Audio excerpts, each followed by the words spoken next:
10 de la noche en punto, hora Bogotá, Miami, Nueva York. Qué gusto estar con ustedes, comunidad de analíticos del informativo G24. Hoy tendremos un gran programa, maravilloso. Las personas que ya se están conectando, 1285, vamos a esperar un momento para que lleguen más miembros de la comunidad de analíticos de informativo G24.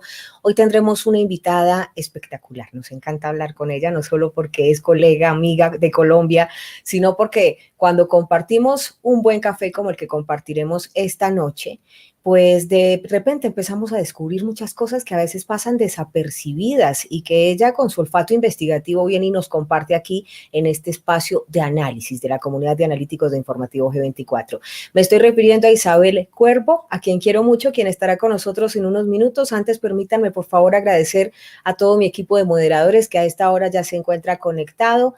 Jeco ya desde Texas, Vampi Rafa en Chile, en Centroamérica también.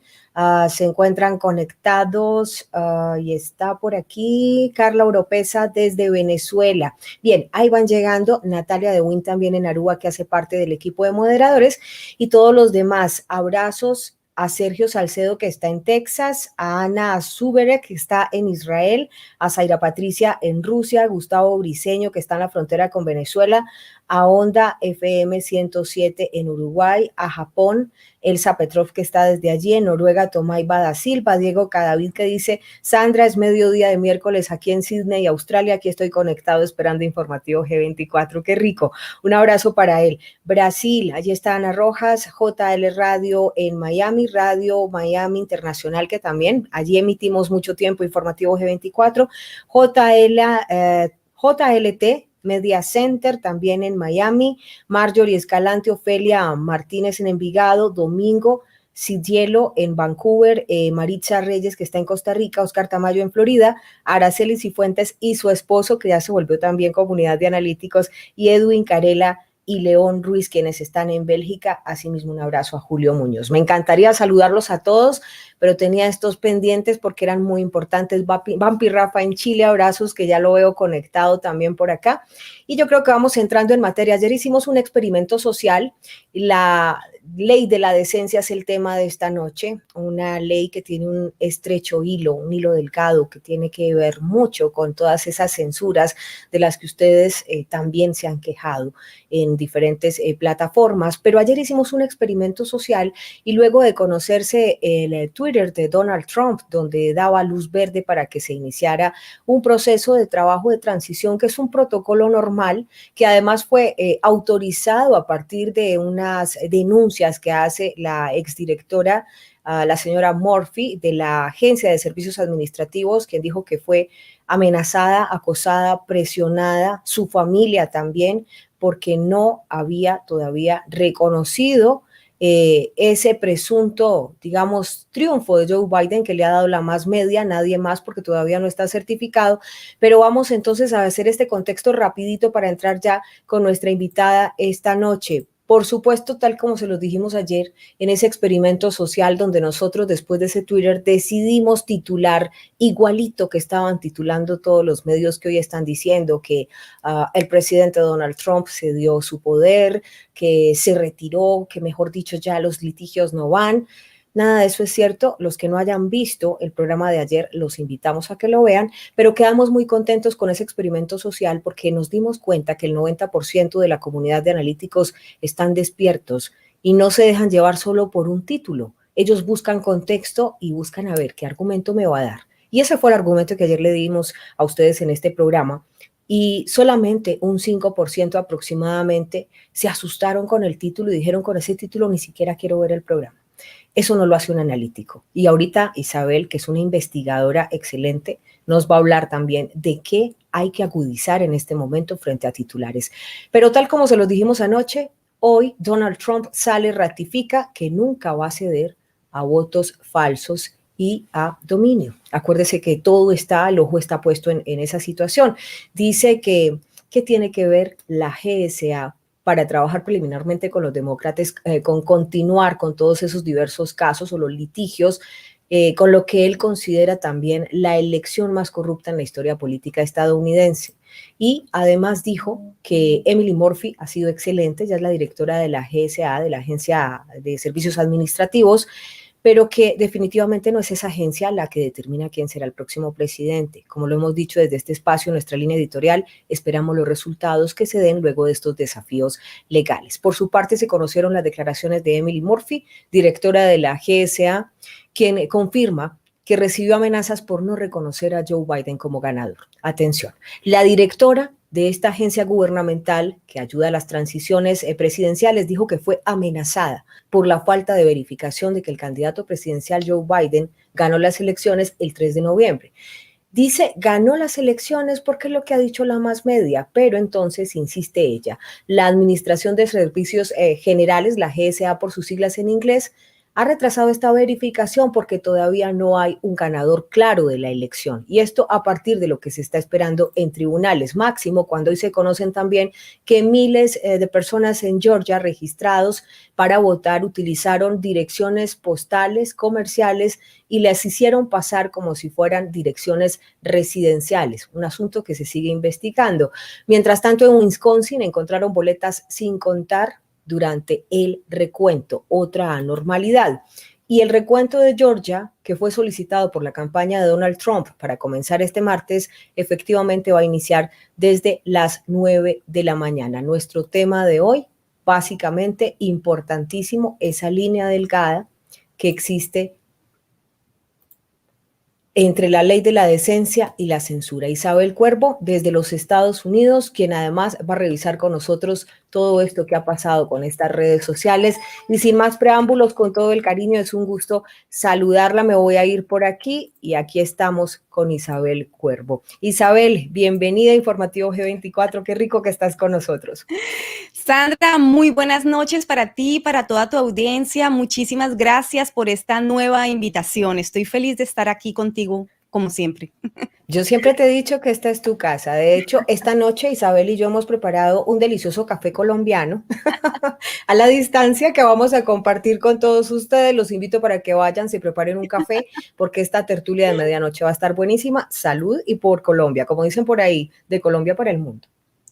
De Colombia para el mundo, así es, así es. Aquí estamos tomando cafecito para poder, poner mucha energía en esta charla tan importante que vamos a tener esta noche sobre la Ley 230 o la Ley de Decencia en las comunicaciones.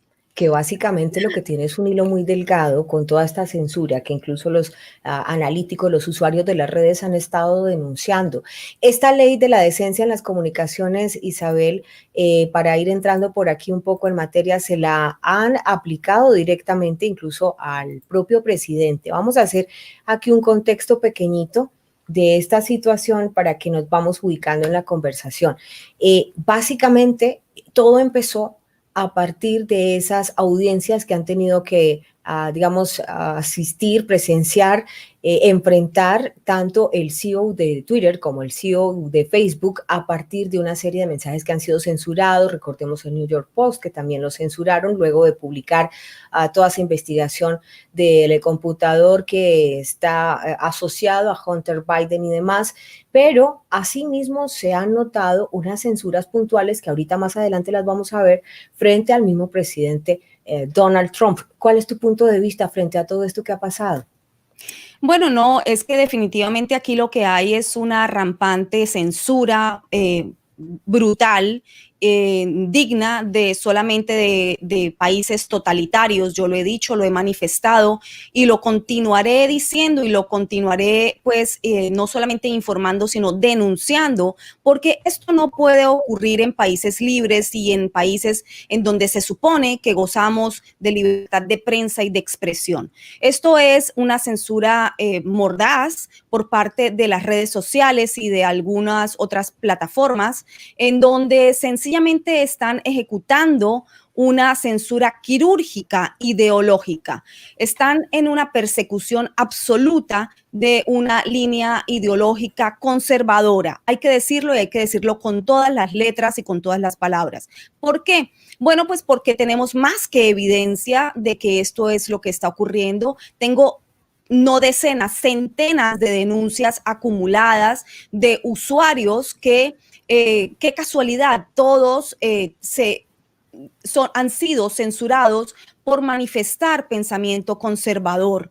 por llamarlo de alguna manera, porque es que el hecho de que se apropien de la palabra liberal no quiere decir que el pensamiento de los que se hacen llamar liberales sea más liberal. Estoy desarrollando un poco esa temática en una próxima columna, la van a ver publicada en mi canal, porque es importante desligar el pensamiento y la manipulación que se lleva del pensamiento y de las ideologías con el manejo y la manipulación del lenguaje. Dicho esto, pues también hay que aclarar que, bueno, el rey de los censurados ha sido nada más ni nada menos que el presidente de los Estados Unidos, Donald Trump. Si el presidente de los Estados Unidos es censurado de esta manera tan brutal, especialmente por la plataforma de Twitter, ¿qué podemos esperar los pobres mortales, no? Entonces, ese es el entorno que estamos enfrentando hoy en los Estados Unidos y de allí se extiende al resto de las naciones. Así es. De hecho, pues traigo a colación este video porque fue el primero que levantó las alarmas el 5 de noviembre, aunque ya había recibido otras censuras previas, pero en este video básicamente pues no dijo, digamos, nada extraño, simplemente algunos de sus mensajes en los que se refería a problemas dentro del conteo, de las denuncias que se estaban conociendo, pues simplemente fueron ocultados, no permitían ser retuiteados por parte de esta plataforma y pues Twitter al mismo tiempo le agregó este famoso mensaje que hemos visto en rojo, donde implica que algún Twitter está censurado y donde dice que parte o todo el contenido compartido en ese tweet está en disputa y podría ser engañoso sobre una elección o sobre un proceso cívico, pero yo creo que Facebook fue más lejos, Isabel. Mira, cuando Facebook empezó a agregar este tipo de mensajes, incluso a los mensajes propios de Donald Trump, en uno de ellos, cuando él estaba llamando a un exfiscal general interino, a Matthew Whitaker, le estaba diciendo,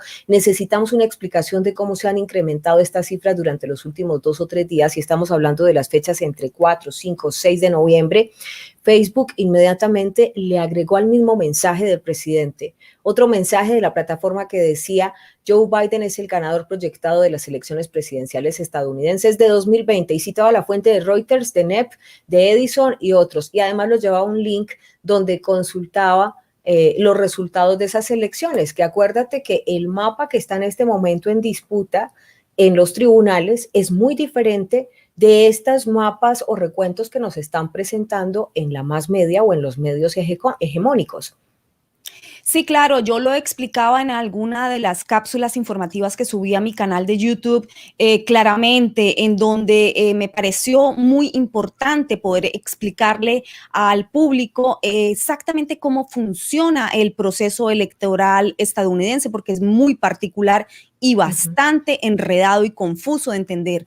No es un voto popular, como ya todos saben, es un voto por colegios electorales. Entonces se explicaba un poco cómo funciona cada uno de esos detalles, ¿no? Uno de los detalles que es el que estás hablando es el de anunciar el ganador de la contienda electoral.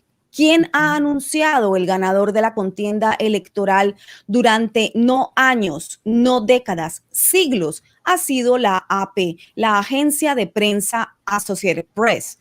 ¿Por qué ha sido así? Bueno, porque lleva, como te digo, siglos haciéndolo, llevando una fiscalización al interior de todos los colegios electorales y los centros de votación, distribuyendo periodistas, cuando gozábamos del gran prestigio de ejercer esta profesión y éramos lo que siempre pues algunos hemos sido y otros han dejado de ser, realmente fiscalizadores, veedores de la realidad, y entonces envían este grupo de periodistas a los diferentes colegios electorales, a los diferentes centros de votación para que hagan este trabajo de veeduría, de ver, de constatar, de confirmar cómo van saliendo los resultados, y entonces van llevando su propio conteo. Un conteo extremadamente riguroso, hay que decirlo. La Associated Press no es una agencia de prensa que se ha inventado de un día a otro. Estamos hablando de una institución de medios absolutamente confiable, absolutamente respetable, en donde yo incluso trabajé para la AP en los años 90 y, como lo decía en mi cápsula, puedo dar fe de su rigurosidad en esos años. No sé cómo funcionará en estos momentos. Todos hemos sido testigos, tú, yo y todos los periodistas, todos los que hemos trabajado en medios de comunicación, hemos sido testigos de cómo ha ido cambiando no solamente las formas de funcionamiento de los medios de comunicación, sino lastimosamente también las intencionalidades de los grandes emporios mediáticos que ya están más que comprometidos con las grandes carteras que manejan los intereses globales. Eso ha llevado a que perdamos no solamente los medios de comunicación como lugares o instituciones que realmente eran la voz de los sin voz, la voz de los pueblos. Nos ha llevado a tener una crisis de confianza y de identidad incluso con lo que está ocurriendo al interior de nuestros países, porque los países, los pueblos, la ciudadanía se ha quedado sin en quién creer, no saben ya a quién leer, no saben en quién confiar y hacen bien en desconfiar. Yo creo que son tiempos muy difíciles en donde en pleno pues, siglo XXI nunca hemos tenido mayor alcance comunicacional, sin embargo tampoco nunca hemos tenido mayor desprestigio los medios de comunicación y los periodistas, dada la situación que se está viviendo de tanta tergiversación, de tanto prestarse para ser lectores de sencillamente noticias que van con un corte ideológico que cubre solamente los intereses de unos cuantos, ¿no? Y frente a esto que estás diciendo, que me parece una reflexión valiosísima, ¿tú no crees que de pronto esa contaminación que se ha percibido, porque la opinión pública no es tonta y lo ha percibido abiertamente, y entonces esa contaminación que ya es evidente, que le ha dado tanta preponderancia también a los medios independientes, los medios alternativos, ¿tú crees que esta ley de decencia de las comunicaciones está de pronto siendo tergiversada para acallar esas voces independientes? Muy tergiversada, Sandra. Es que hay que recordar que la ley 230, la ley de decencia en las comunicaciones, su nombre lo dice literalmente, no puede tergiversarse, no hay lugar a dudas de lo que es. Nace en 1996 con todo este boom de las redes sociales y los medios de comunicación.com, todo esto, para entonces regir a estas específicamente las redes sociales, sobre todo protegerlas más que regirlas.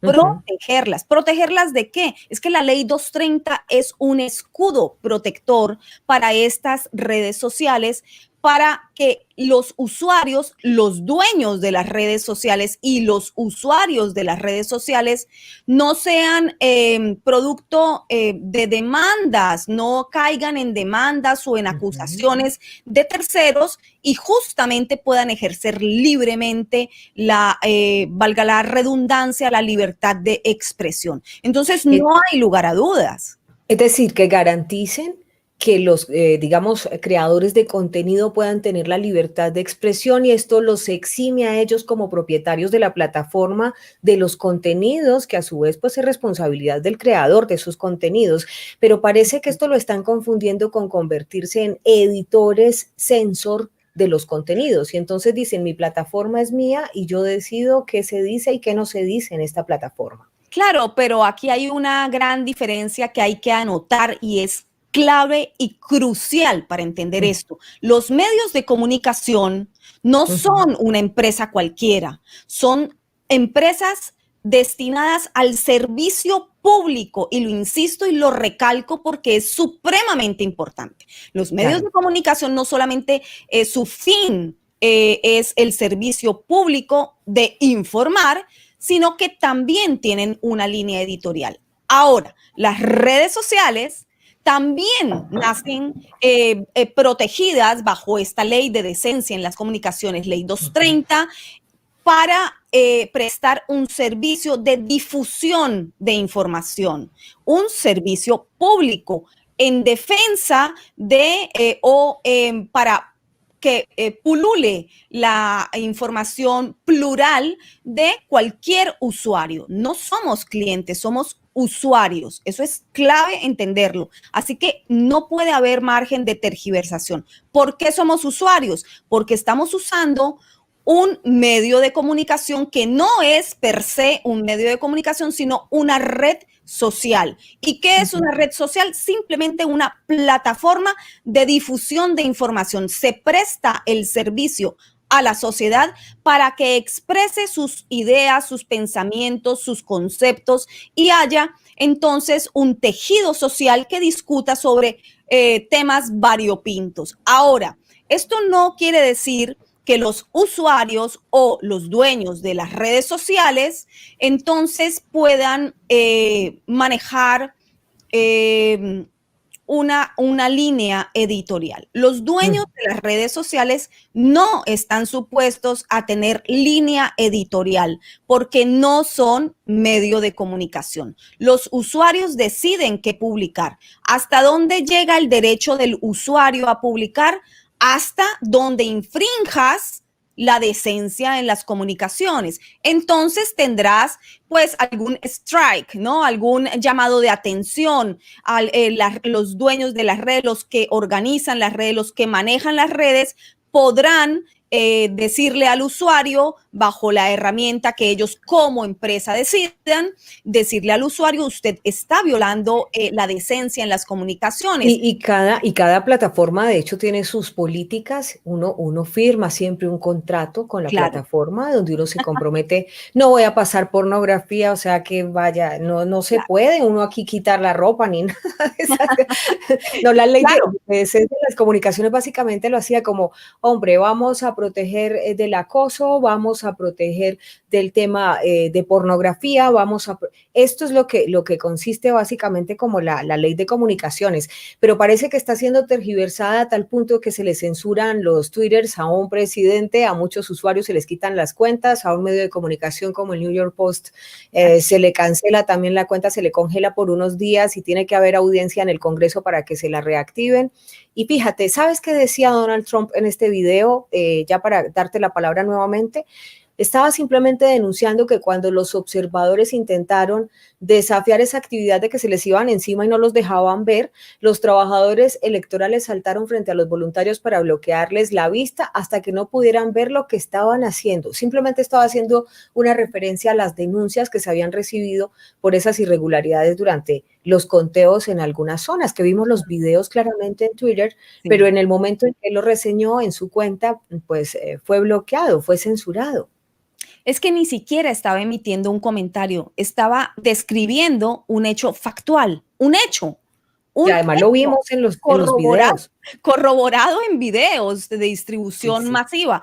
Es decir, es muy grave, Sandra. Es tan grave que se esté censurando no solo al presidente, porque aquí esto sencillamente no es por investidura, ¿no? Es que aquí estamos hablando de que el derecho a expresarse, el derecho a manifestarse, el derecho sagrado a hablar y a expresarse y a decir lo que piensas, pues es que se cae de su peso, es que esto no habría ni siquiera que discutirlo. Por eso Jack Dorsey y Mark Zuckerberg han sido llamados al Congreso no una, ni dos, ni tres, sino muchísimas veces a declarar en lo que yo llamo un acto de infinita hipocresía, porque estamos jugando el juego de que entonces ahora Zuckerberg y Dorsey y bueno, el CEO de Google también y bueno, de los Big Tech, entonces ahora los están haciendo responsables. Estas personas son millonarias que se han vuelto absolutamente casi intocables, lo saben, por eso actúan de esta manera. Se les está saliendo un poco de las manos esta situación, pero tienen el apoyo de la otra, digamos, mitad de la población en donde están muy de acuerdo. Insisto, los llamados liberales, que no son tan liberales, aquellos seguidores del Partido Demócrata, bueno, están muy de acuerdo en esta situación y es más, están pidiendo mayor censura, mayor represión, mayor mordaza en mi concepto, pues no saben lo que están hablando. En cuanto sean amordazados y sean víctimas ellos de esta mordaza, pues entonces comenzarán a entender que han sido cheerleaders o manifestantes muy animados de lo que es amordazar o suprimir el derecho a la libre expresión. En algún momento te llega la censura, hasta que no te llegue, pues no la sientes, ¿no? En este caso,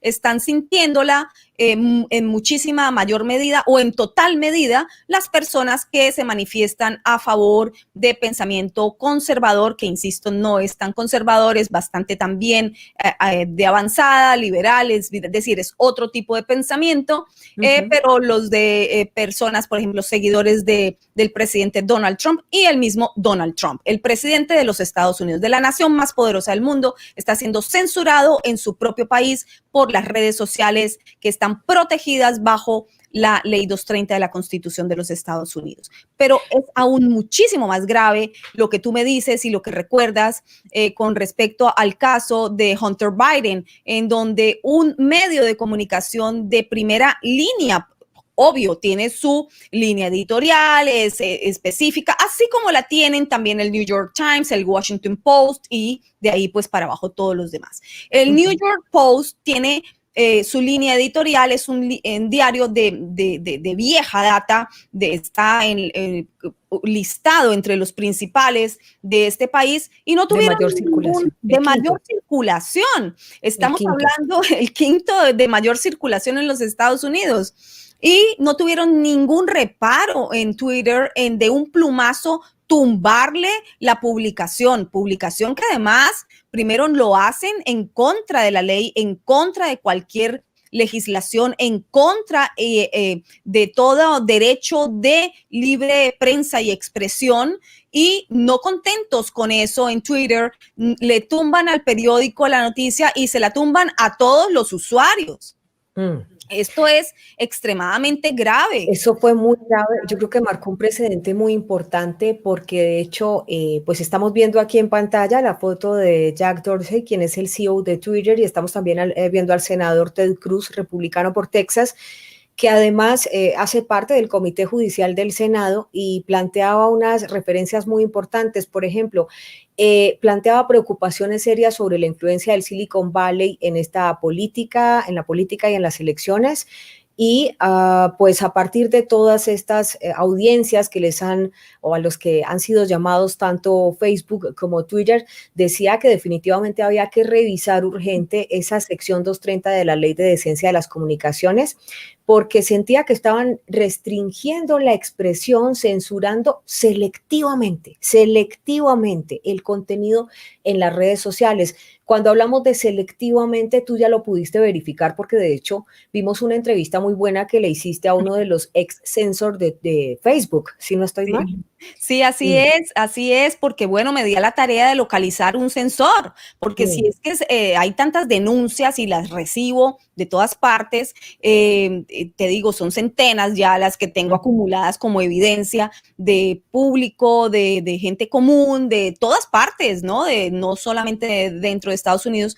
Entonces, bueno, también hace falta como periodista, pues ir a revisar las plataformas de Facebook, de Twitter y de otras redes sociales para ver cuál es el modus operandi, cuál es la norma reiterativa de censura. Y pues es evidente, es que todo el mundo lo ve, no hay que ser un gran investigador para darse cuenta de esto, todos lo estamos padeciendo.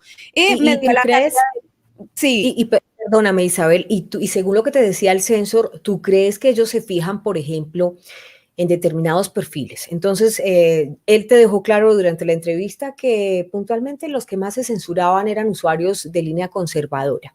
Pero entonces ellos llegan y ubican una persona y ya ese perfil queda reseñado y empiezan entonces a bloquearlo, porque me llamaba mucho la atención que hace algunos días vi una entrevista que le hicieron a Agustín Laje.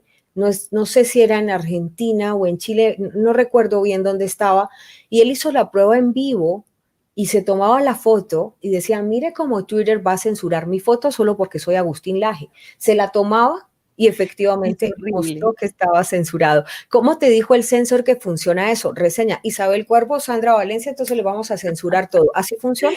Es que hay Hay listados, listas negras. como en la época de Stalin, o sea, esto Bendito Dios. es tenebroso. Sí, encuentro yo a Ryan Hardwick y bueno, entonces le realizo esta entrevista que él amablemente me concede para poder indagar de boca directa de una fuente directa de un moderador de Facebook y de Instagram, un ex moderador de Facebook y de Instagram, que no es nada más que un censor, pues Ya. cómo funciona un moderador de una red social. Bueno, él en su caso trabajaba en una oficina en Arizona y en esa oficina junto a él pues trabajaban decenas de censores que hacían el mismo trabajo de él. Las indicaciones que debían seguir era pues estar rastreando las redes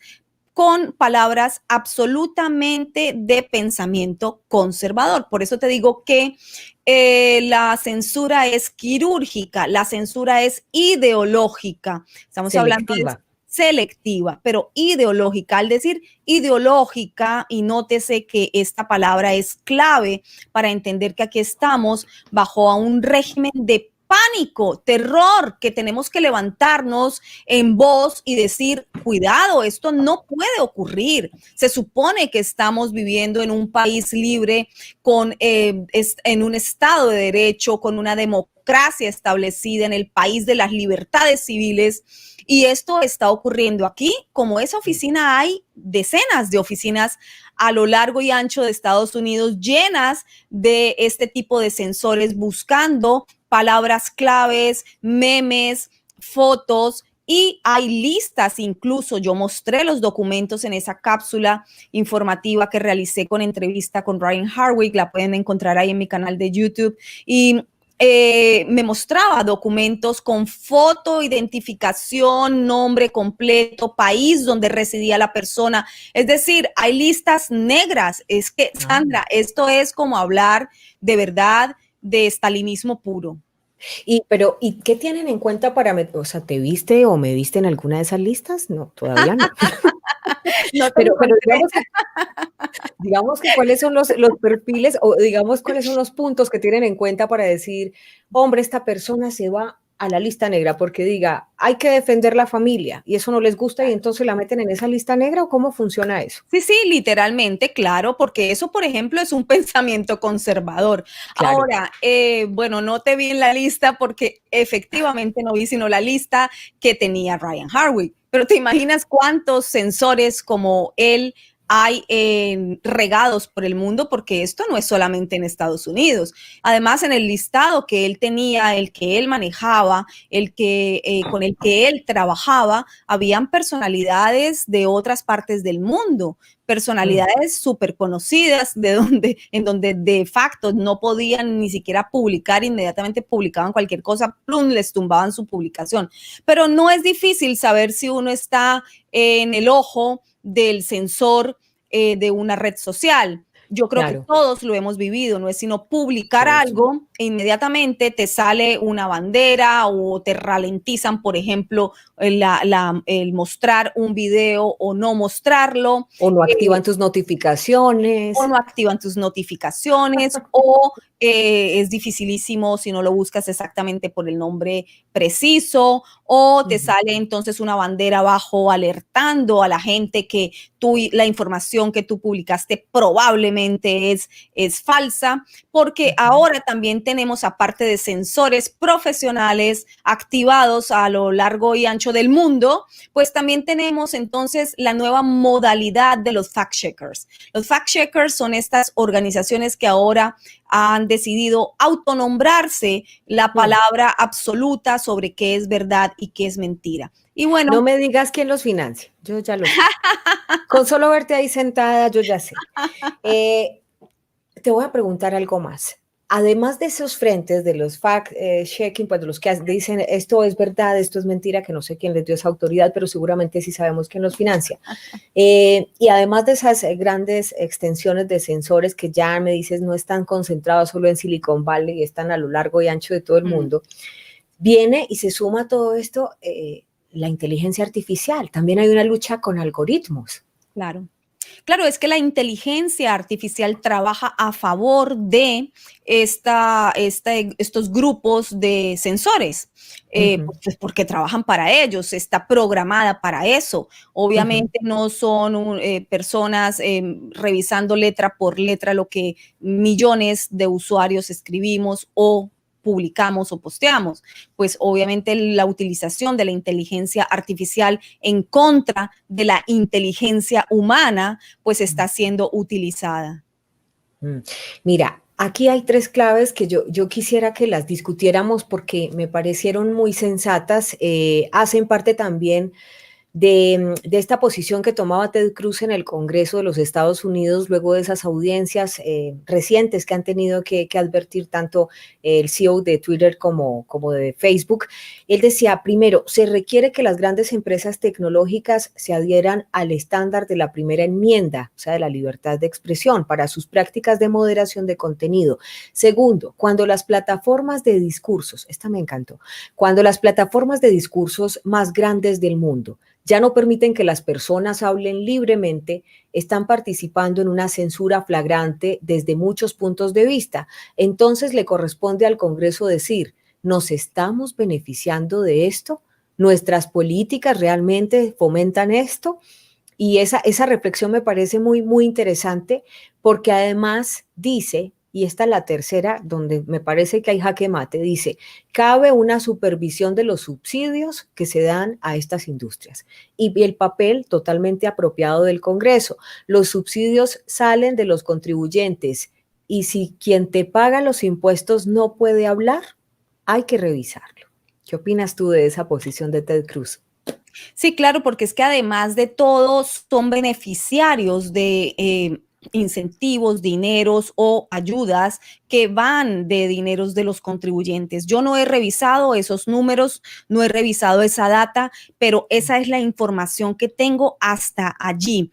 Tengo la documentación y tendré que entrar a revisarla porque sí me interesa saber cómo es que se mueven los hilos de dinero al interior de estas organizaciones partiendo de nuestros bolsillos. Bueno, me parece fantástico que se esté manifestando el senador Ted Cruz. Me parece muy bien que sea la voz, digamos, que esté expresando este desafuero total mental en que hemos caído y del cual somos víctimas. Me encantaría poder hablar con Ted Cruz Y con poder preguntar cuál es también. de gobierno, cuál es el plan al interior del Congreso, después de tantas audiencias, hacia dónde quieren dirigirse, cuál es el objetivo, porque sí, bueno, han ido a declarar. Muchos congresistas, tú los puedes ver en las transmisiones directas, no, como que no entienden ni la mitad de lo que están hablándole estos CEOs de los Big Tech, de los gigantes tecnológicos. No entienden absolutamente No comprenden nada, muy están bien como cómo en otro funciona mundo. esto, no han entendido muchos ni siquiera cómo es que funciona todavía el negocio, por qué no cobran a los usuarios, muchos consideran, te lo digo en serio, es literal. Entonces, bueno, ¿qué podemos esperar? Si se quedaron todavía a años luz atrás en la comprensión de cómo funciona el negocio de los Big Tech, que hacen billones de dólares, pues entonces estamos hablando ahora de cómo funcionan al interior en temas de manejo de información y de manejo de libertades de expresión. Mira, te tengo una buena noticia, porque es que además de Ted Cruz, que me encantaría que lo pudieras entrevistar, Lindsey Graham, que tú sabes que también es del Comité Judicial del Senado, está diciendo que urge hacer un examen exhaustivo de esa sección de la 230 de la Ley de Comunicaciones, porque considera, y él fue la primera persona que los llamó, y también creo que el senador Hawley también fue uno de los primeros que llamó luego de que pasó lo que pasó con el New York Post, pero viene otra persona que yo creo que es la gran sorpresa, la fresa que le faltaba al pastel. Me gustó mucho ver que este señor también se pronunció, porque los dos anteriores son republicanos, son probablemente de esa línea ideológica conservadora que se está viendo más afectada con la censura, pero el senador Richard Blumenthal, que es demócrata de Connecticut, también dijo que él además participó en la creación de esa sección 230 y dijo que está abierto a dividir las grandes empresas de tecnología porque considera que hay un abuso de poder, así como que se tiene que hacer una reforma significativa en esa sección, y dice: quiero ver una reforma real que permita reformar estos abusos, porque sus plataformas han acogido y abusado y armado a depredadores de niños, supremacistas blancos violentos y traficantes de personas, y he escuchado historias desgarradoras de las víctimas. Es una persona que siente que de todas maneras, en estas redes, aunque se les haya dado la libertad, digamos, de estar exentos de demandas y demás para que puedan garantizar la libertad de expresión de los usuarios, no se está cumpliendo. Siente que ha habido abusos en ello y por eso también dice que definitivamente hay que hacer una modificación.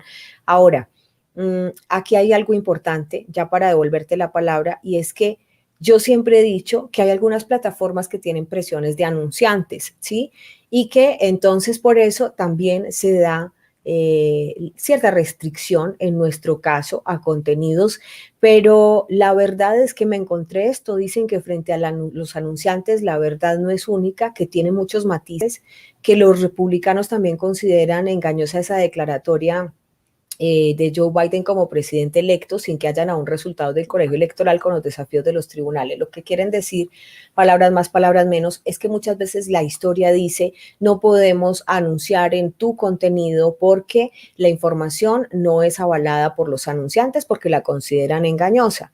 Pero entonces los republicanos están dando también la contraparte donde dicen: ah, bueno, pero es que esa información de que hay un presidente electo del otro lado también es engañosa porque todavía no está certificada. Ayer hicimos ese experimento social. Ayer pusimos un título igualito al de La Más Media y los medios alineados, y las primeras 2 horas lo pusieron en los primeros de los motores de búsqueda, pero aparte de eso lo monetizaron y luego lo desmonetizaron cuando se dieron cuenta que el contenido daba el contexto real de lo que significaba el anuncio, solo para contarte el experimento. No, experimento y prueba, ¿no? Prueba que valdría la pena guardar como evidencia para muchos de los casos que van a surgir, porque aquí van a empezar a surgir casos de índole legal en donde, bueno, grandes poderosos, no personas tal vez tan simples como yo, una simple periodista, porque es que yo advertí esto en 2018 cuando sucede la gran censura y mordaza con el famoso reportaje censurado de Soros que yo realicé. Yo lo advertí. Esto es a todas luces lo que se viene. Es decir, en este momento me toca a mí, pero esto no quiere decir que no vaya a suceder en mayor medida y a otros periodistas y a otros medios de comunicación. Porque ¿qué pasa cuando a una periodista simple y sencilla como yo la censuran por realizar un reportaje investigativo sobre un gran poderoso, un gran magnate millonario como es Soros? La censuran en un medio de comunicación que pertenece al gobierno de los Estados Unidos, que pertenece al Departamento de Estado. Eso ya era más que diciente de lo que estaba ocurriendo al interior de las entidades gubernamentales en este país, porque el que se arrodillen ante los intereses de un magnate millonario, los CEOs de estas organizaciones de gobierno, pues no solamente significa que están arrodillados en esa actitud genuflexa ante el gran multimillonario, sino peor aún, están faltando a su juramento como empleados federales, estas personas que dirigían la organización para la que yo trabajaba, faltaron al juramento como empleados federales al no defender el sagrado derecho a informar, el sagrado derecho a expresar, de un reportaje que sabían y que lo saben porque no pudieron comprobar una sola línea de que haya faltado a la rigurosidad de la investigación periodística, ni una. Por eso tuvieron que inventar el falso o la falsa bandera del antisemitismo, que ya yo te lo he contado a ti, se lo he contado a su audiencia. Es un modus operandi de Soros, porque fíjate que lo que estamos viviendo ahora en 2020, volvemos a caer en las garras de este hombre. Hay que recordar que Soros en febrero de este 2020, enrarecidísimo año, empezó a librar una batalla pero brutal en contra de Facebook. Y en una carta abierta escrita para el Financial Times, escribe que no se puede permitir que Facebook siga operando de la forma que opera, porque no estaba controlando las publicaciones de contenido político y que estaban en el deber de controlar las publicaciones de contenido político, por supuesto, todas las referentes al Partido Republicano y a Trump, no las del Partido Demócrata, ¿no? Porque sabemos que él es el gran financista del Partido Demócrata. Él financia absolutamente con sus millones el Partido Demócrata desde hace décadas. Entonces no es a su partido, estaba en contra de Facebook porque no revisaba las publicaciones referentes al Partido Republicano y a Trump. Y entonces se le ocurrió la gloriosa idea de que debían ser despedidos Zuckerberg y la mano derecha de Zuckerberg. Pero decir, ¿cómo despedir? ¿Luego la plataforma no es de ellos? Sí, sí, claro, pero bueno. Decir que me despidan de G24 a mí. Exacto, esto es típico de Soros, ¿no? Él como está mucho más allá que cualquier otro simple mortal como nosotros, pues él se atreve a decir todas estas cosas. Bueno, ya tú conoces lo que dicen Davos en el Foro Económico Mundial cada año. También dice toda clase de exabruptos y lo que gana son aplausos y reverencias. Bueno, aquí con su gran amigo del Financial Times, pues se mandó una carta abierta, se la publicó, obviamente. Lo había escogido el año pasado, el año anterior lo había escogido como personalidad del año. Así que bueno, le mandó la cartica al director, el director la publicó y la gran... No, pues me imagino los nervios de Zuckerberg cuando estaba leyendo eso. Ay, me van a despedir de Facebook. Me van a despedir de mi propia empresa, la empresa que yo creé, monté, estructuré, que llevo trabajándola años, que la convertí en un big tech, en un gran emporio tecnológico. Entonces ahora la idea del señor Soros es que me despidan a mí y me saquen de mi empresa. Sí, suena, es un exabrupto, pero es un exabrupto dicho por una persona que maneja los hilos del poder, no solo en Estados Unidos, en muchos otros lugares del mundo. Bueno, pero creo que le sirvió la carta porque finalmente vemos muchas acciones de Facebook alineadas, ¿no? Correcto, correcto. Por ahí van entonces marcando y delimitando los puntos de acción. Fíjate los niveles de poder y de dominio que tiene este hombre, no solo pues aquí en Estados Unidos, sino te repito, en muchos otros lugares del planeta en donde ha regado toda su estructura de organizaciones no gubernamentales y medios de comunicación que él financia también no solo con dinero de su bolsillo, sino con dinero de los contribuyentes estadounidenses. Acuérdate que ya te lo había comentado en entrevista previa, yo eso lo confirmé en este 2020, no lo sabía en 2018 y por eso no lo pude aseverar en ese momento, pero en cuanto encontré la evidencia de que efectivamente recibe dinero de los impuestos de los estadounidenses para llenar sus arcas y poder redirigir ese dinero a organizaciones que pertenecen o que están bajo la sombrilla de su Open Society Foundations de Soros hacia el extranjero, pues así lo hace. Pero, ¿y cómo lo hace si en este momento no es ningún funcionario? ¿Cómo funciona eso, Isabel? Bueno, ya no lo hace porque justamente en este 2020 la Corte Suprema de Justicia emitió un dictamen después de 17 años de litigio en los tribunales en contra de Soros para no seguirle entregando dinero de los contribuyentes estadounidenses a las arcas de Soros, emitió este dictamen diciendo no se le entregarán más dineros porque sus organizaciones en el extranjero hacia las cuales dirige este dinero que se le entrega, pues no se declaran ni desean declararse en contra de la prostitución y del tráfico sexual. Así literalmente fue. Entonces, pues bueno, sus abogados lucharon durante 17 años en todos los tribunales que ha habido y por haber, siguieron el proceso, 17 años litigando en contra de los Estados Unidos para que le siguieran entregando los dineros, porque ellos consideraban que no tenían y consideran que no tienen por qué declararse en contra de la prostitución y del tráfico sexual.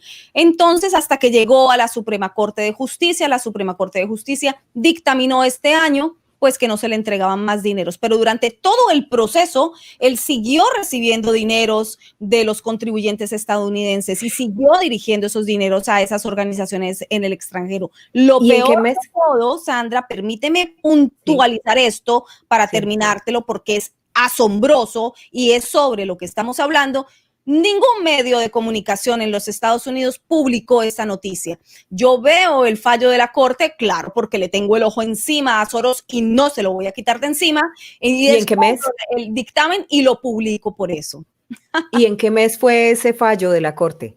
Si no estoy mal, eso fue hace unos 3, 4 meses atrás, porque yo incluso estaba comenzando a trabajar en mi canal de YouTube. Entonces descubrí el fallo de la corte e inmediatamente comencé a unir varios elementos de la noticia, los organicé y los publiqué. Después algunos medios independientes, algunos medios digamos, de poca circulación, que también sufren grandes problemas de censura y de distribución, se hicieron eco y publicaron algo de esto. Pero los grandes pues fíjate, medios... yo no sabía. Yo me estoy enterando aquí contigo. ¿Y cómo se llama el programa en tu canal para que la gente visite? Y tú tienes un canal buenísimo, para que vayan y se suscriban. Isabel Cuervo, búsquenla. ¿Cómo se llama el capítulo en tu canal? Sí, se llama Soros, Prostitución y Tráfico Sexual. Literalmente así lo titulé porque es que es asombroso no solamente que no se haya informado por los medios hegemónicos de comunicación de este gran fallo de la Corte Suprema de Justicia que afecta a todos los ciudadanos estadounidenses porque es dinero de todos nosotros que ha ido a parar a las arcas de Soros y actualmente pues estoy rastreando a ver si otros dineros también se les siguen entregando, dineros de los impuestos se les siguen entregando, porque esos dineros que iban hacia esas organizaciones específicas en el extranjero son los que no se le van a seguir entregando, pero no sé si hay más que se le entregan para otros fines, ¿no? Acuérdate que él es el rey de los entramados, él tiene toda una red tejida de organizaciones en Estados Unidos y en el mundo entero, entonces es difícil seguirle el curso no solamente a los dineros de Soros, sino a las intenciones de Soros. Toma muchas horas, toma mucha argucia poder seguirle los juegos a un hombre que lleva años jugando con los destinos de muchísimas naciones. Bueno, pues todos estos detalles que tú nos das esta noche a propósito de esta ley 230, de la ley de decencia de comunicaciones, que tiene un hilo muy, muy delgado con todo el tema de censura, que como ustedes ya los que nos han acompañado desde el principio del programa entienden bien todo el contexto, los que acaban de conectarse, tenemos 5,887 personas. Si se acaban de conectar, les sugiero que vea el video desde el principio para que no se pierda el contexto.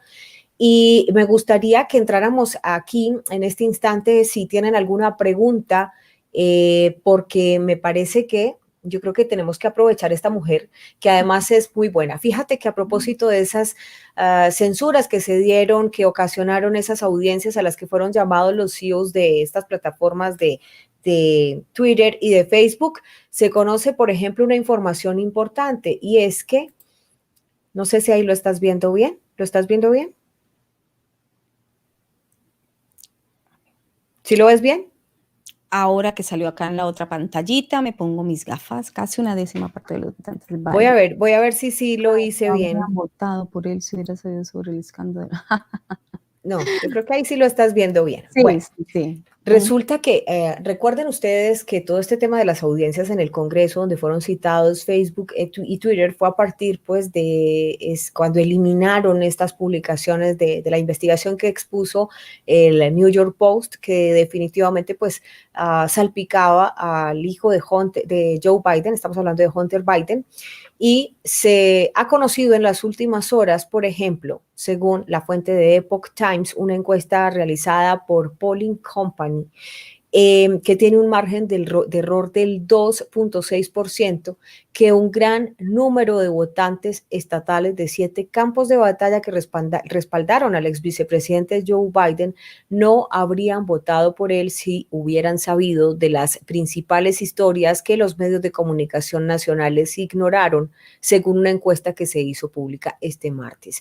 Lo que quiere decir que básicamente todo este escándalo trataron de taparlo, incluso las grandes plataformas, con la intención de que no afectara, pues obviamente, la candidatura de Joe Biden. Pero como salen este tipo de encuestas, la gente empieza a darse cuenta y este es el resultado. Dice, conocer los escándalos que involucran a Hunter, el hijo de Joe Biden, con funcionarios y empresas en China, Ucrania y Rusia, habría llevado al 9,4% de los encuestados a cambiar su voto, según la encuesta de 1,750 votantes que apoyaron a Joe Biden en los estados de Nevada, Georgia, Wisconsin, Pensilvania, Arizona y Michigan.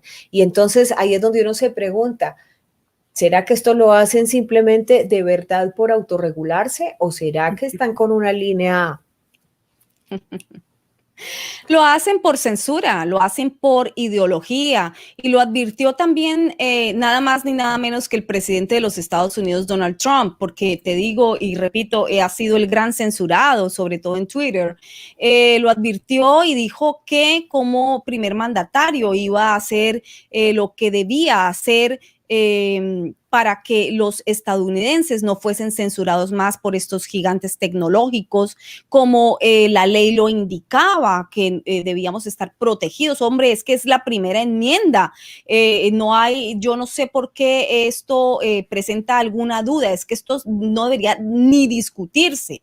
Pero bueno, estamos aquí elaborando o elucubrando un poco sobre ello, pues porque es un hecho, porque esto es lo que está ocurriendo. Pero cuando Trump lo dijo, entonces pues todo el mundo se levantó encima, los ultra odiadores del presidente Donald Trump pues se levantaron encima de Trump y dijeron que lo que era un dictador porque quería reprimir a las empresas tecnológicas y que estaba muy bien que estuviesen filtrando información y definiendo cuál era buena, cuál era mala, cuál era acertada, cuál era correcta, cuál no era correcta, lo cual pues no les compete por la naturaleza de la empresa de tecnología o de redes sociales que no están supuestas a tener una línea editorial por ley. Por ley, es cierto. De manera que, ¿qué se viene, digamos, en los próximos meses, tal vez días? Porque estas audiencias no van a parar, porque ya hay una posición clara de varios congresistas donde dicen esto hay que revisarlo, esto hay que frenarlo. La censura, digamos que ha llegado por primera vez a puntos históricos donde ni siquiera los contribuyentes están pudiendo decir lo que quieren decir, no se está respetando la primera enmienda y van a hacer toda una revisión de este caso. ¿Tú lo ves posible?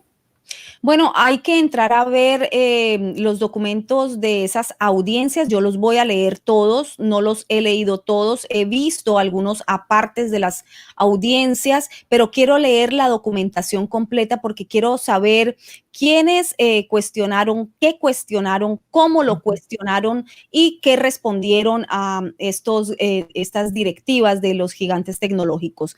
Eso me va a dar una luz de hacia dónde tengo que ir a buscar buscar mayor información de cuáles podrían ser los posibles cambios. Pero de todas formas, pues a futuro cercano y futuro lejano. Pero de todas formas, el daño ya está hecho, porque esto que haya ocurrido y que se haya arreciado en un año electoral, en un año virulento como el 2020 y en un año electoral en donde se elegía o se elige y se está eligiendo quién va a ser el gobernante, el próximo presidente de los Estados Unidos, pues qué casualidad, ¿no? Que haya tanta censura, que haya tanta selectividad de qué se puede decir y qué no se puede decir, no solo por los medios de comunicación que ya están tomados en cuanto a la ideología, sino por los mismos usuarios, es decir, cada ciudadano está en este momento siendo víctima, siendo objeto de observación de lo que opina o no opina. Eso es extremadamente grave. Contra eso hay que seguir luchando porque pues no estamos como en épocas de la Inquisición, ¿no? En donde hay que quemar y mandar a la hoguera a quienes piensen diferente y junto a esa persona pues todos los libros, las bibliotecas y todo ese tipo de inquisición, ¿no? Las inquisiciones modernas llevadas a cabo por los gigantes tecnológicos. Hay que mirar y definitivamente aquí van a tener que ajustarse muchas tuercas. Sin embargo, lo que estamos viendo hasta ahora, lo que he notado, es que las directivas de estos gigantes tecnológicos han apoyado mucho en esta última audiencia el que haya un cambio sobre la ley 230. Hay que ver hacia dónde se quieren dirigir. Me parece que los intereses van más hacia lo que a ellos sí les compete, que es poder engrosar más, restringir esos más bolsillos, no tanto en el interés de restringir o censurar información, que en últimas yo no pienso que esa sea la intención de un Dorsey o un Zuckerberg. El interés de ellos es hacer crecer sus plataformas, pero al crecer sus plataformas, crecen pues obviamente sus ganancias multimillonarias que ya yo no sé dónde le van a caber más ceros. Pero también hay que entender que como gigantes tecnológicos que manejan una cantidad de usuarios de millones de personas alrededor del mundo, pues son objeto de codicia, de manipulación de algunos intereses particulares, de algunas personas en particular, de algunos potentados en particular, que evidentemente tienen que estar ejerciendo mucha presión sobre los hombros de Dorsey, de Zuckerberg y de Google y de todos los gigantes tecnológicos, todos los directivos. Claro, permíteme, saludo unos colegas que quiero mucho que están en Madrid, 5 de la mañana, acabo de despertarme, miré la hora en el móvil y vi la notificación del directo de Informativo G24. No puedo desperdiciar la ocasión de felicitarles otra vez y saludarles, nuestros colegas de Periódico Leal, que también seguimos mucho su trabajo. Un abrazo hasta Madrid, aquí tomando café, por correo te invité a un café, entonces espero que estés disfrutando de estas dos colombianas que esta noche estamos tomando café, compartiendo tertulia con nuestra comunidad de analíticos de Informativo G24. Uy, muchísimas gracias, Periódico Leal, que a esta hora nos apoyas. Y por supuesto, pues a todas las personas también. Aquí veo a JT que también nos apoya a esta hora. Muchísimas gracias por sus apoyos. Vampi Rafa dice en España, en el ojo del Kraken. Después hablamos de eso, sí. ya es mucho voltaje en la noche de hoy, ya es mucho voltaje. Mire, Isabel, la están saludando y por aquí permítame también saludar a Luis Fre, que se nos comunica desde Varsovia, en Polonia. Estamos hablando en Europa del Este. Luis Fre, buenos días para ti también, las personas que se están levantando a esta hora para unirse desde Europa. Gracias. Por aquí hay saludos también para Isabel. Luz Mira y Yepe Silva dice: saludos, Sandra, invitada, gracias a las dos por tan importante programa. Son excelentes, Dios las bendice. Les deseo bien, Dios con todos. Amén. Así sea. Les digo que ustedes se pueden suscribir al canal de Isabel Cuervo. Los invito para que lo hagan porque presenta muy buenas investigaciones. Somos líneas complementarias. Isabel es investigación. En este canal nuestro es análisis. Pero entonces por eso cuando nos juntamos a tomar café las conversaciones son tan buenas. Muchas gracias, muchas gracias. Isabel, no, pues finalmente tú cómo ves esta situación, ya dejando de un lado un poco todo este tema de la ley de decencia en las comunicaciones que ha alborotado, digamos, el resquemor de la censura, que empieza ya a hacerse más evidente, que la gente empieza a rebelarse, que empieza a señalar, sumado con la desconfianza que existe en medios hegemónicos y todo este lío en tribunales. ¿Tú cómo ves todo esto? ¿Cómo se va a desenlazar este 2020 que ha sido tremendo? No sé, bueno, ahora la cereza en el pastel es toda esta situación con la cuestión electoral. Hay que ver cómo se desarrolla o cómo se sigue desarrollando este suceso. Hay que analizarlo y mirarlo muy bien, mirarlo de cerca, vigilarlo, porque hay que recordar que uno de los candidatos a la presidencia pues es nada más ni nada menos que el presidente actual de los Estados Unidos. Él Claro. tiene unas denuncias, él tiene unas demandas que considera que son pertinentes y que deben ser analizadas y que deben ser cumplir su curso, ¿no? En tribunales y esperemos pues que el debido proceso se cumpla, dado que no hay razón alguna por la cual un candidato deba tener mayor credibilidad o no que el otro.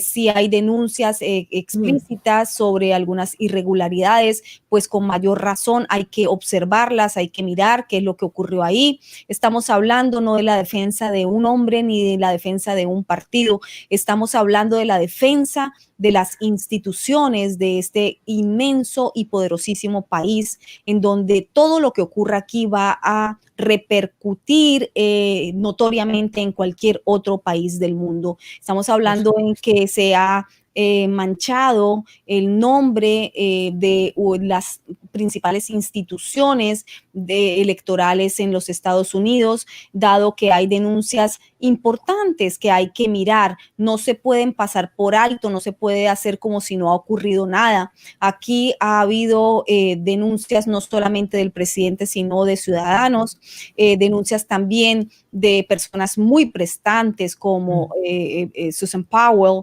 como el Rudy Giuliani, que todos sabemos que es el abogado personal del presidente Trump, en donde estamos hablando de personas que no son ningunos aparecidos el día de ayer. Estamos hablando de personas que son dos fiscales, que fueron fiscales federales, que son abogados que están en el ejercicio de su abogacía, que el señor Rudy Giuliani, pues hay que recordar que fue alcalde de la ciudad de Nueva York cuando los atentados del 9/11 y cómo él libró y sacó adelante esa ciudad, una persona de ascendencia italiana que acabó como fiscal federal con la mafia italiana de Nueva York. Así que estamos hablando de personas que tienen una trayectoria ya más que probada en cuanto a su excelente desempeño profesional y además de integridad personal.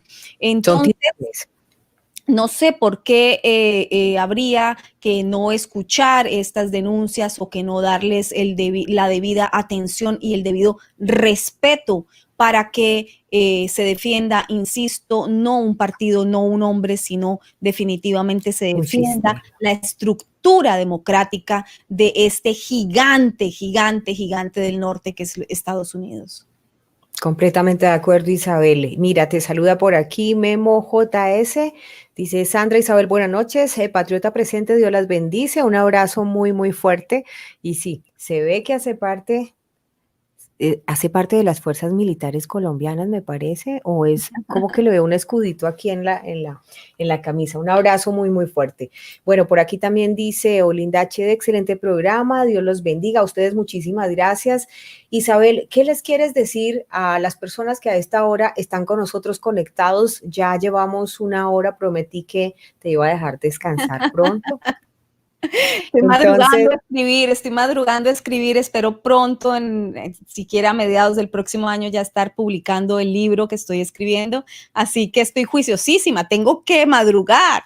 ay, no, pues de verdad que muchísimas gracias porque nos concedes estas tertulias de medianoche en G24, pero es que es la única forma que cogemos a Periódico Leal levantándose por allá en Madrid, a las personas que están en Sydney, como Diego Cadavid, pues en su mediodía almorzando, y también a quienes se nos conectan desde Japón, y asimismo la gente de la Unión Americana y de Sudamérica y Centroamérica. Entonces es la hora perfecta para coger todos estos públicos y por eso hacemos trasnochar a Isabel Cuervo. Lo hacen muy bien, eres un motor de información increíble cada noche, con temáticas extraordinarias, con invitados increíbles. Yo te sigo, yo paro mis lecturas de la noche para observar tu programa, lo disfruto mucho y de verdad te felicito, colega, porque son pocos los espacios informativos que quedan valiosos, ¿no? Sin miedo y sin censura. Un honor que alguien como Isabel Cuervo nos esté diciendo eso. Yo también te sigo. A propósito, les recomiendo. Hoy Isabel tuvo un programa buenísimo con Daniela Stulin. Les recomiendo que vayan al canal de ella porque la entrevista estuvo buenísima. Más adelante nosotros también a través de Isabel vamos a poder tener a Daniela Stulin, pero vayan de verdad porque se van a encontrar material muy valioso en el canal de Isabel Cuervo para que se suscriban. Un abrazo muy fuerte para ti y bueno, cuídate mucho, Dios te bendiga y el último sorbito de café colombiano, ¿no? Acompáñame Salud, en este último sorbito. salud, salud. Salud con café de Colombia. Bueno, de Café Colombia de para el Colombia. mundo. Sí, yo compro Claro. acá café colombiano gracias a muchos miembros de mi canal que se han inscrito a un café para Isabel. Así que un saludo para ellos, porque estoy viendo en el chat pasar a varios de los que también muy amablemente me visitan por mi canal. Así que bueno, sí, los invito a que me visiten, Isabel Cuervo, en todas las redes sociales. Ahora también escapando de la censura, estoy en Parler, estoy abriendo Libri, estoy abriendo, bueno, todos aquellos medios o redes que se supone que hasta el momento nos sirven como refugio para escapar de censuras mordaces, como las que estamos viviendo en el resto de redes, las más, digamos, transitadas. Así es, gracias a Sandra Vázquez Castaño, que también nos acaba de apoyar, a Periódico Leal, que nos apoyó, y a todas las personas que esta noche han estado con nosotros. Yo me voy a quedar unos segunditos con la comunidad de analíticos y te mando un abrazo muy fuerte, Isabel, amiga, colega, que quiero y respeto demasiado. Cuídate mucho. Gracias, muy amable a todos, un abrazo a todos y gracias a ti, Sandra. Hasta luego. Hasta luego, Isabel. Ahí está Isabel Cuervo, maravillosa conversación esta noche con Café de Colombia, como nos gusta, de Colombia para el mundo, por ahí decimos. Dos periodistas que de alguna manera en este momento estamos explorando una nueva manera de llevar información, pero que lo hacemos de manera responsable, y digo nueva manera porque hemos estado todo el tiempo a lo largo de nuestra carrera en grandes medios, a quienes agradecemos mucho, valoramos mucho toda la experiencia que nos dieron, y ahora es como cuando el hijo crece, se vuelve mayor de edad y le dice a los papás gracias, pero ahora tengo que volar solo, y estamos aquí con ustedes llevándoles información responsable y por supuesto enfrentando asuntos que no son fáciles, pero que vamos con la mano de Dios, con el respaldo de todos ustedes, con la esperanza viva y sobre todo con el ánimo de llevar luz hasta sus almas. Queremos trabajar en seguir elevando conciencias, respetando los hechos como son, y por eso es que seguimos trabajando de la mano. Y bueno, les recomiendo de verdad el canal de ella. Somos, digamos, enfoques complementarios. Isabel es investigación pura y dura. Informativo G24 es un espacio de análisis, de manera que nos complementamos desde la diferencia, ¿no? Así que nada, gracias a ustedes por su compañía. Cuídense mucho, los quiero. Vayan, abrácense, y lo que siempre les digo cada noche, no peleen por política, observen primero el contexto, que no les metan los dedos con los titulares. Ayer hicimos ese experimento social y más de uno cayó. De manera que vayan y nos visitan por Instagram también, es importante. Y lo mismo en Twitter. Un abrazo fuerte, cuídense mucho, Dios los bendiga. Abrazo fuerte hasta cualquier lugar del mundo donde ustedes estén. Somos Informativo G24, no competimos con la inmediatez. Nuestra apuesta es el análisis, porque queremos que usted sea su propio analista. Dios con todos, feliz noche.